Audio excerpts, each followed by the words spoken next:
What is critical thinking? Critical thinking is defined as the objective analysis and evaluation of an issue in order to form a judgment. It is important to understand this, especially when trying to argue a point and to make sure that it's coherent and strong. We have the pleasure of interviewing middle school teacher Miss Cynthia Grapel, and we will hope to find a better insight, a more personal insight on the actual teaching of the skill of critical thinking.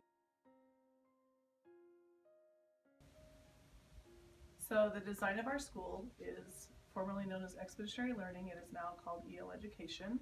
And we do thematic units that go deep instead of wide with California state standards. And we also utilize Common Core state standards. So we have learning expeditions that actually require students to go deeply. As we design them, we use Universal Design for Learning, which includes backward planning. So developing deep, thought-provoking questions that require students to think deeply at the 8th grade level is just part of the design of our curriculum.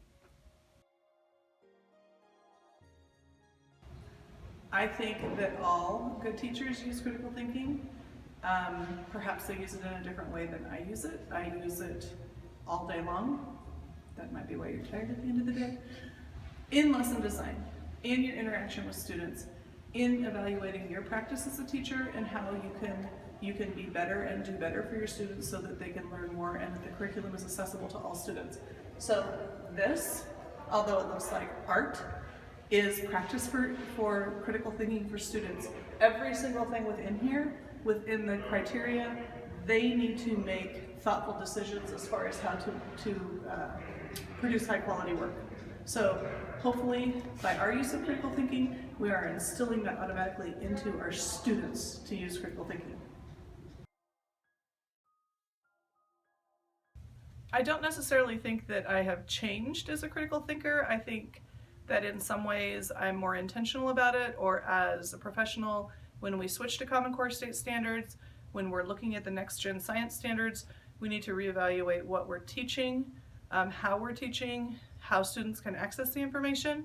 So I think it just looks differently as changes are made within the field of education. So the application of critical thinking is actually, for my 8th graders, we tend to scaffold it. So this particular Bohr model was done in class. Everybody had a partner. Everybody did the same one, used the same materials. But then this particular example would be what the students were expected to do, a different one, and then they could have their choice of materials. They could, of course, they needed to know about the structure of their particular atom. So I think within homework assignments, you need to make them relevant to the curriculum. You need to give students choice so that it could be scaffolded appropriately, and you really need to encourage yourself to think in a backward sort of planning way so that it's relevant. Interesting question about explicit instruction in critical thinking, and it honestly was my favorite class that I took in college because it really did stretch me as a learner and as a thinker. I also think that it's the design of the lesson for students who are younger to make it appropriate and accessible for the age level. So I'm not sure that we can explicitly call it critical thinking, but we can design lessons that incorporate practices that encourage critical thinking in an age-appropriate way for our students.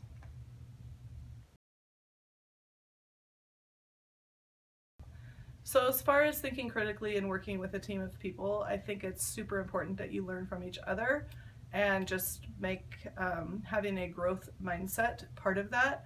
So I learn from every colleague that I work with because we do all think differently.